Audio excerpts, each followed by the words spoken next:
विधान परिषद निवडणुकीत कोकण स्थानिक स्वराज्य संस्थेच्या जागेसाठी शिवसेना आग्रही आणि आक्रमक असताना मंत्री भरत गोगावले यांनी अचानक यू टर्न घेतला। ही जागा राष्ट्रवादी काँग्रेसला सुटल्याचा स्पष्ट संकेत मिळत असताना गोगावले यांनी नरमाईची भूमिका घेतल्याचं दिसत आहे। तर आमचे नेते एकनाथ शिंदे जो निर्णय घेतील तो आम्हाला मान्य करावा लागेल। ही जागा कुणाला वैयक्तिक सुटणार नाही। जर राष्ट्रवादी काँग्रेसला सुटली तर ती महायुतीमधून सुटणार आहे। त्यामुळे मुख्यमंत्री आणि दोन्ही उपमुख्यमंत्री जो निर्णय घेतील तो आम्हाला मान्य राहील असं भरत गोगावले यांनी म्हटलेलं आहे। एकूणच गोगावले पितापुत्रांनी तसंच तटकरे पितापुत्रांनी एकनाथ शिंदे यांची भेट घेतली आणि या भेटीगाठी नंतर भरत गोगावले बॅकफुटवर आलेले दिसत आहेत। जोपर्यंत शिंदे साहेब आम्हाला काही गोष्टी सांगत नाहीत तोपर्यंत आम्ही पुढे काय करू शकतो।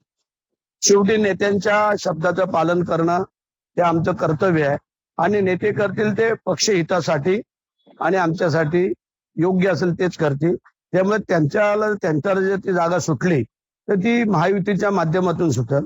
वैयक्तिक अशी कोणाला जागा सुटत नसते, कारण प्रत्येकाने आपापल्या मागण्या केलेल्या आहेत। त्या मागण्या तिन्ही नेते बसून, राज्याचे मुख्यमंत्री, दोन्ही उपमुख्यमंत्री हे सगळे बसून करतील, ठरवतील। ते आम्हा मंडळींना मान्य करावं लागेल असं आम्हाला वाटतं।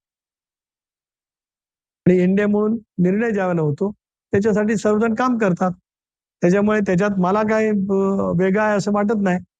जो निर्णय होईल त्या निर्णयाचं पालन तिन्ही पक्षाचे सगळे सहकारी नक्की त्या ठिकाणी करतील। केवळ रायगड पुरता नाही, कोकण पुरता सीमित नाही, या 17ही जागा ज्याच्यामध्ये विदर्भातली नागपूर आहे, अमरावती आहे, त्याचबरोबर ती चंद्रपूरची जागा आहे, भंडारा गोंदियाची जागा आहे, अशा सगळ्या जागांच्या सहित या जागांच्या वरती एनडीए म्हणून आम्ही निवडणूक लढू आणि 17-0 फरकाने या निवडणुकीमध्ये यश मिळेल।